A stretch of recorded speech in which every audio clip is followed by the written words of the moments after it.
Sebelum itu, download bahan dekat Telegram Cikgu Hasan, The Yotoyober. Assalamualaikum dan selamat sejahtera. Soalan yang menguji kemahiran algebra yang mantap. Soalan modul pintas tingkatan 4. Diberi bahawa persamaan kuadratik 2x kuasa 2 tolak dengan keadaan B dan C ialah pemalah. Buktikan punca bagi persamaan adalah nyata. Jika 3A tolak 1 lebih daripada 8C atau 3A...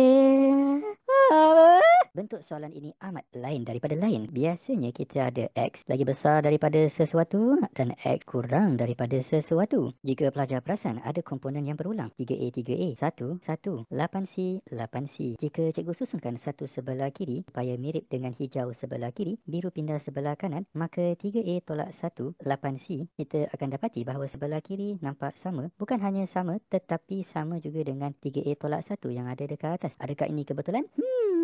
Kita cuba selesaikan. Daripada persamaan atas, ini A, ini B, ini C. Soalan kata punca adalah nyata. Ayat ini tidak lengkap sebab nyata dia ada dua, berbeza ataupun sama. Kalau berbeza, B kuasa 2 tolak 4AC lagi besar dari kosong. Kalau sama, B kuasa 2 tolak 4AC sama dengan kosong. Oleh kerana tidak dijelaskan mana satu antara dua ini, maka kita cantumkan dua-dua simbol, jadilah lagi besar atau sama dengan kosong. Sudah nampak ada sedikit kesamaan antara maklumat ini dan juga simbol yang ada dalam jawapan. Ambil maklumat ini, turunkan ke bawah dan maklumat ABC cikgu susunkan dekat sini. A 2, B negatif 3A tolak 1 dan C 8C kuasa 2. Masukkan ke dalam. B ambil ini, negatif 3A tolak 1 kuasa 2 tolak 4 untuk A ganti 2, untuk C ganti 8. 8C kuasa 2 lagi besar dari kosong. Di sini ada kesilapan fatal pelajar kepada mereka yang kembangkan kuasa 2. Semua orang akan kembangkan kuasa 2, tapi sebenarnya tak bagus. Kenapa pula tak bagus? Dengar sini baik-baik. Perasan tak dalam jawapan bentuk 3 tolak bentuk 3A tolak 1 ada dekat sini dan dia sebenarnya ada dekat si sebelah kanan kalau cikgu adjustkan kedudukan 1. Jadi ini adalah salah satu petunjuk untuk jangan kembangkan. Kuasa 2 negatif jadi positif, kuasa 2 kan ni jangan kembang. 3A tolak 1 kuasa 2. Sebelah kanan darab macam biasa, 4 kali 2 8 kali 8 64. Negatif 64. C kuasa 2 lagi besar sama dengan kosong. Kemahiran algebra yang tinggi diperlukan dekat sini untuk perasan bahawasanya bentuk yang di depan mata kita adalah serupa dengan bentuk asas algebra. A kuasa 2 tolak B kuasa 2. Perasan A ibaratkan semua ni kuasa 2. Kuasa 2 tertolak sama dekat situ. Lepas tu ada B kuasa 2. Ini macam tak sepenuhnya kuasa 2 lah. Cuma C kuasa 2. 64 boleh ke tukar jadi apa kuasa 2? Jawapan dia boleh.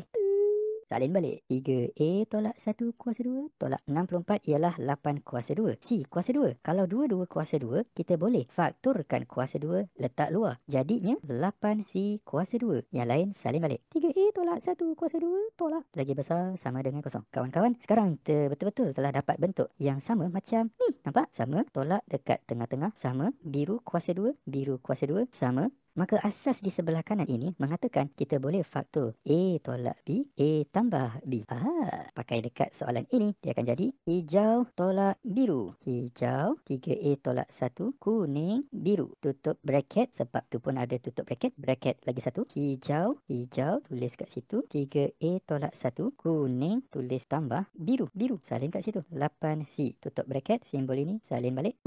Bentuk ni pun sudah agak mengelirukan. Kebiasaannya, daripada bentuk atas ini, kefahaman daripada sini perlu sangat-sangat kukuh. Kuadratik kita akan lukis senyuman dan ini biasanya paksi X. Ya ke paksi X? Dalam soalan ini tak ada pun nilai X. Jadi kita padam dulu. Maklumat yang pertama, A tolak B sama dengan kosong, A sama dengan B. Maklumat kanan, A tambah B sama dengan kosong, A sama dengan negatif B. Dekat mana kita nak tuliskan nilai-nilai? B tulis mana? Negatif B tulis mana? Negatif kita akan tulis sebelah kiri, manakala yang positif tulis sebelah kanan. Logik juga. Sini negatif B, kanan B. Apa jadi dengan A kat depan? A dekat depan ialah paksi kita. Kita akan tulis A dekat sini. Kalau tak faham juga, ini sebab kita dah terbiasa dengan melihat X dengan nombor. Sebagai contoh, kalau X tolak 2, X campur 6 lagi besar dari kosong. Yang ni X tolak 2 sama dengan kosong. X sama dengan 2. Yang kanan X tambah 6 sama dengan kosong. X sama dengan negatif 6. X tu apa? X itu adalah paksi X. Manakala nilai yang negatif ni akan duduk sebelah kiri. Negatif 6. 2 duduk sebelah kanan. 2. Nampak tak bagaimana daripada nombor menjadi huruf ataupun huruf dikaitkan dengan nombor? Kembali kepada soalan. Kalau kita sudah faham bahawa paksi kita bergantung kepada huruf pertama dalam bentuk faktor, X ni adalah huruf pertama dalam bentuk faktor, maka kita boleh katakan bagi soalan di atas, paksi kita ialah 3A tolak 1. Padam yang bawah ni. So daripada sini, 3A tolak 1 tolak 8C sama dengan kosong. Pindahkan ini sahaja ke sebelah kanan. 3A tolak 1 sama dengan 8C. Maklumat kedua, 3A tolak 1 campur 8C sama dengan 0. 3A tolak 1 sama dengan negatif 8C. Maka bolehlah kita lukis. Paksi kita ialah 3A tolak 1. Nilai sebelah kiri ialah 8C ke negatif 8C. Betul, negatif 8C. Negatif 8C. Dan sebelah kanan 8C. Kawasan lorikan di mana? Diminta lagi besar dari kosong. Lagi besar dari kosong sebelah kiri dan kanan. Kiri, kanan. Bagaimana cara kita tuliskan jawapan? Biasanya kita tulis X kurang daripada negatif 8C, betul? Tetapi paksi X tak wujud dalam soalan ni. Dia adalah 3A tolak 1.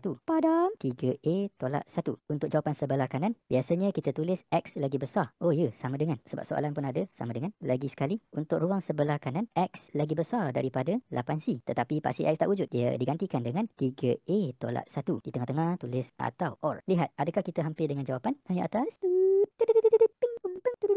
Copy, turun bawah, paste. Alhamdulillah, kita sudah dapat bahagian yang pertama, sebiji. Cuma bentuk sebelah ini ada sedikit penukaran. Tukar tempat, 8C duduk pindah sebelah kiri, 1 pindah sebelah kanan. 3A tambah 8C kurang atau sama dengan 1. Dapat, cuma cikgu rasa mungkin cikgu tersilap tulis soalan atau cikgu tersalah kira di atas. Harap boleh maafkan dan harap faham. Itu yang penting. Sekian, terima kasih. Assalamualaikum. Kelas, kalau jumpa soalan seperti ini, jangan sahaja mengeluh, tetapi berdoalah kepada Tuhan. Ya Allah, mudahkanlah perkara-perkara yang sulit bagiku. Amin, amin, Allahumma amin. Sekian, terima kasih.